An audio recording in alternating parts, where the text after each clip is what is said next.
പാലക്കാട് ഒറ്റപ്പാലം തോട്ടക്കരയിൽ ദമ്പതികളെ വെട്ടിക്കൊന്നു. നാലകം സ്വദേശി നസീർ, ഭാര്യ സുഹറ എന്നിവരാണ് മരിച്ചത്. വളർത്തു മകളുടെ 4 വയസ്സായ മകനെ ഗുരുതര പരിക്കേറ്റ നിലയിലും കണ്ടെത്തി.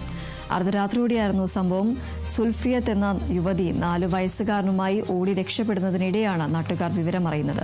നാട്ടുകാർ വീട്ടിലെത്തി നോക്കിയപ്പോഴാണ് ദമ്പതികളെ കൊല്ലപ്പെട്ട നിലയിൽ കണ്ടെത്തിയത്. സംഭവത്തിൽ വളർത്തുമകളുടെ മുൻ ഭർത്താവ് പൊന്നാനി സ്വദേശി റാഫിയെ പോലീസ് കസ്റ്റഡിയിലെടുത്തു.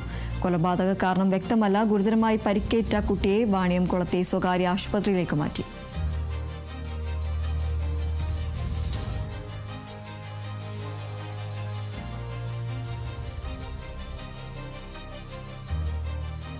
ഒറ്റപ്പാലം തോട്ടക്കരയിലാണ് ഈ ഒരു സംഭവം ഉണ്ടായിരിക്കുന്നത്. ദമ്പതികളെ വെട്ടിക്കൊലപ്പെടുത്തിയിരിക്കുകയാണ്. നാലകം സ്വദേശി നസീർ, ഭാര്യ സുഹറ എന്നിവരാണ് മരിച്ചത്. വളർത്തു മകളുടെ 4 വയസ്സുകാരനെ ഗുരുതര പരിക്കേറ്റ നിലയിലും കണ്ടെത്തിയിട്ടുണ്ട്.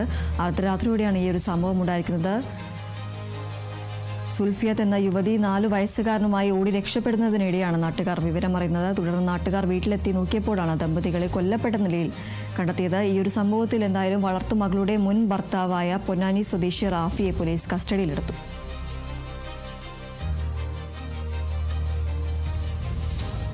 ഇന്നലെ രാത്രി ഏകദേശം ഒരു 11:57 കിട്ടി എൻ്റെ സുഹൃത്തുക്കൾ ഒരു കല്യാണ വീട്ടിൽ നിന്ന് മടങ്ങി വരുമ്പോഴാണ് ഒരു പെൺകുട്ടി അവരുടെ ചെറിയ കുട്ടിയുമായിട്ട് ഈ റോട്ടിൽ കൂടെ ഓടുന്നു. അപ്പോൾ അവരെന്താ കാര്യങ്ങൾ വെച്ച് കഴിഞ്ഞപ്പോൾ ഉമ്മാനും ഉപ്പാനെയും വെട്ടിയിട്ടുണ്ട്, ഞങ്ങളെ രക്ഷിക്കണം എന്ന് പറഞ്ഞു. അത് കേട്ടിട്ടാണ് ആ പിള്ളേരെ എന്നെ വിളിച്ചത് രാത്രി. ഞമ്മളെ വന്ന് നോക്കണത് ഒരു പയ്യൻ മുഖത്തൊക്കെ ചോരുണ്ട്. അപ്പോൾ വന്ന് എന്നോട് ആദ്യം ചോദിച്ചത് ഇതിന് സ്ത്രീ ഓടിപ്പോയിട്ടുണ്ടോ എന്ന് പറഞ്ഞത്. അപ്പോൾ എനിക്കറിയില്ല. അപ്പത്തിനും ഒറ്റപ്പാലം പോലീസിനെ വിളിച്ചിട്ടുണ്ടായിരുന്നു. പോലീസുകാർ വരുന്നുണ്ട്. അപ്പോൾ ഇവനിവിടെ കണ്ടു. അവിടെ കണ്ടിട്ട് അവർ വണ്ടി നിർത്തുന്നതിന് മുമ്പ് ഞങ്ങൾ മുമ്പ് കൂടെ തന്നെ ഓടി നേരെ അപ്പുറത്തെ പള്ളിത്തൊടിയിലേക്കാണ് പോയിരിക്കുന്നത്. പോലീസിനോട് വിവരങ്ങൾ പറഞ്ഞപ്പോൾ വേഗം ആ പെൺകുട്ടീനെ ആ കുഞ്ഞെ കുട്ടീനെ നോക്കുന്നതിന് വേണ്ടിയിട്ട് ആണ് ആ വീട്ടിലേക്ക് വന്നു. അപ്പോഴാണ് ആ കുട്ടിയുടെ ഷർട്ട് കൊണ്ടു നോക്കുമ്പോൾ ബ്ലഡ് വരുന്നുണ്ട്. കുട്ടിയുടെ കർഷത്ത് നല്ലൊരു മുറിവുണ്ട്. അപ്പോൾ ആ കുട്ടീനെ കൊണ്ട് ആദ്യം താലൂക്ക് ആശുപത്രിയിലേക്ക് പോയി. തിരിച്ച് പോലീസിനടുത്ത് ഈ വിവരം പറഞ്ഞപ്പോൾ പോലീസും ഞങ്ങളൊക്കെ പാടെ വന്ന് നോക്കുമ്പോൾ ആ വീട്ടിൽ നിന്ന് കയറി കഴിഞ്ഞപ്പോഴാണ് ഈ 2 ഉമ്മയെയും ഉപ്പയെയും കൊലപ്പെടുത്തിയ നിലയിൽ കണ്ടെത്തിയത്.